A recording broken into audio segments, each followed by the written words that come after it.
মৰমৰ অকণিহঁত মই গীতিমা দাসে তোমালোক সকলোকে ই কক্ষাৰ আন এটি নতুন ভিডিঅ'লৈ স্বাগতম জনালোঁ। চাওঁতে মই তোমালোকৰ তৃতীয় শ্ৰেণীৰ আমাৰ গণিত পাঠ্যপুথিখনৰ শেষ পাঠটিত উপস্থিত হ'লোঁ। শেষ পাঠটিত আমি শিকিম চানেকিৰ বিষয়ে। গতিকে আহাচোন ইয়াত আমি কি শিকিবলৈ পাম চাই যাম। চোৱাচোন ইয়াতে প্ৰথমে লিখা হৈ আছে গৰমৰ বন্ধত মাকৰ সৈতে অৰুণিমা আৰু তাইৰ ককায়েক দীপ চিৰিয়াখানা চাবলৈ গ'ল। তোমালোকেও নিশ্চয় গৰমৰ বন্ধত বিভিন্ন ঠাই ফুৰিবলৈ যোৱা নহয়নে?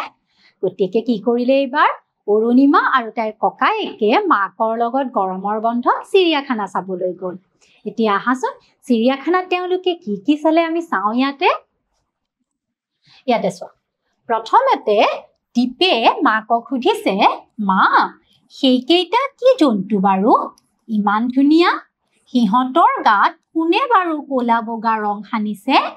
দীপে এই জন্তুকেইটা আঙুলিয়াই দি মাকক সুধিছে যে এইকেইটা কি জন্তু? ইমান ধুনীয়া জন্তুকেইটা দেখিবলৈ, আৰু সিহঁতৰ গাত কোনে বাৰু এনেদৰে ক'লা আৰু বগা ৰং সানি দিছে? তেতিয়া মাকে কৈছে সেইকেইটা জেব্ৰা। তোমালোকে নিশ্চয় চিনি পাইছা নহয়নে? সিহঁতৰ গাত কোনেও ৰং সানি দিয়া নাই। জন্মগতভাৱে জেব্ৰাবোৰ দেখিবলৈ তেনেকুৱা। তেতিয়া মাকে দীপক বুজাই দিছে যে সিহঁতক কোনেও ৰং সনা নাই। সিহঁত জন্মগতভাৱে তেনেকুৱা। সিহঁতৰ গাত তেনেধৰণৰ ৰং জন্মগতভাৱে আহে। আৰু মাকে তেতিয়া কৈছে এই যে ক'লা আৰু বগা চিনবোৰ আছে বা ৰংবোৰ আছে সেইবোৰ কি একোটা সাজোন বা চানেকি। তাৰপিছত চোৱা কি আছে। তাৰপাছত আকৌ কি কৈছে চোৱাচোন মাকে, সেই ময়ূৰটোলৈ চোৱা। সিহঁতৰ পাখিবোৰতো ধুনীয়া চানেকি আছে। প্ৰকৃতিত এনে আৰু বহুতো চানেকি দেখিবলৈ পাবা। তেতিয়া মাকে ময়ূৰ চৰাইটো দেখুৱাই পেলাই কৈছে যে ময়ূৰটোলৈ চোৱাচোন, সিহঁতৰ পাখিবোৰতো কি আছে, খুব ধুনীয়া ধুনীয়া চানেকি আছে। আৰু প্ৰকৃতিত এনেধৰণৰ আমি বহু বস্তু দেখা পাওঁ য'ত খুব সুন্দৰ সুন্দৰ চানেকি থাকে। তাৰপিছত চোৱা কি আছে।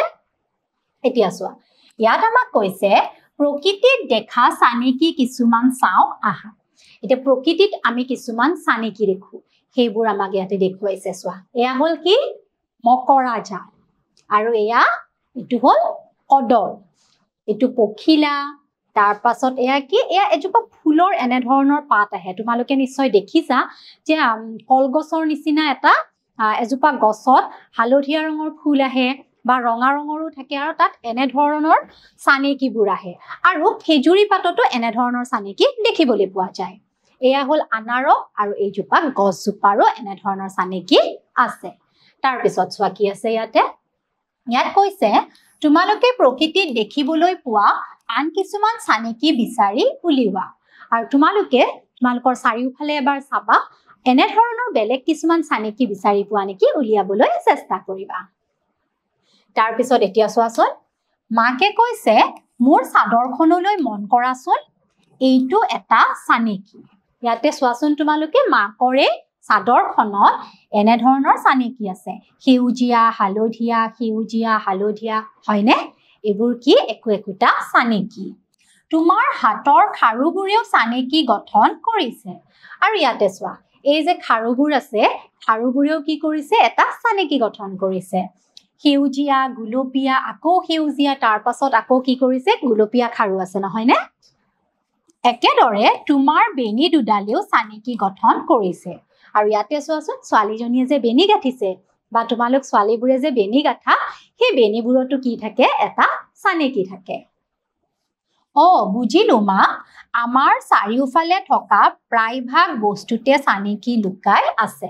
তেতিয়া ছোৱালীজনীয়ে কৈছে যে বুজিছো দিয়া, এতিয়া আমাৰ চাৰিওফালে থকা প্ৰায়বোৰ বস্তুতে চানেকি লুকাই আছে। তাৰপিছত চোৱা কি আছে। ইয়াতে কৈছে দৈনন্দিন জীৱনত আমাৰ চাৰিওফালে দেখিবলৈ পোৱা বিভিন্ন চানেকিসমূহ চাওঁ আহা। আৰু আমি আমাৰ সদায় চলি থকা জীৱনত বা দৈনন্দিন জীৱনত আমাৰ চাৰিওফালে যিবোৰ চানেকি দেখো ইয়াত এতিয়া আমি চাওঁ। ইয়াতে চোৱা এয়া কি দেখা পাইছা, ৰাতিপুৱাৰ সময় বিদ্যালয়ত কি কৰিছে, প্ৰাতঃ সভা কৰিছে।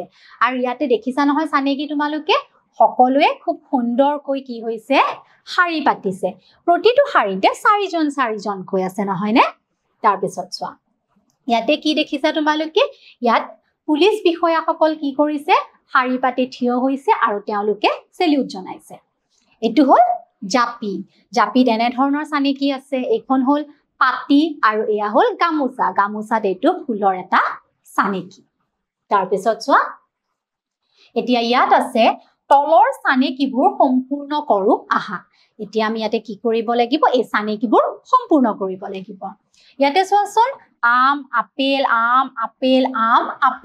ইয়াতে কি আছে নীলা ৰঙৰ এটা চাৰিকোণীয়া আকৃতি আছে গোলাকৃতি চাৰিকোণীয়া গোলাকৃতি গতিকে ইয়াতে কি হ'ব ইয়াতে হ'ব এনে ধৰণৰ এটা চাৰিকোণীয়া আকৃতি আকৌ ইয়াতে কি হ'ব এটো গোলাকৃতি তাৰ পাছত ইয়াতে চোৱাচোন আকৌ ৰঙা সেউজীয়া ইয়াতে কি হ'ব ৰঙা ইয়াতে হ'ব এবাৰ সেউজীয়া তাৰ পাছত ইয়াতে চোৱা এডাল আছে কাৰচিন দুডাল ইয়াতে হ'ব কেইডাল এডাল আৰু ইয়াতে হ'ব দুডাল তাৰ পিছত চোৱা A B C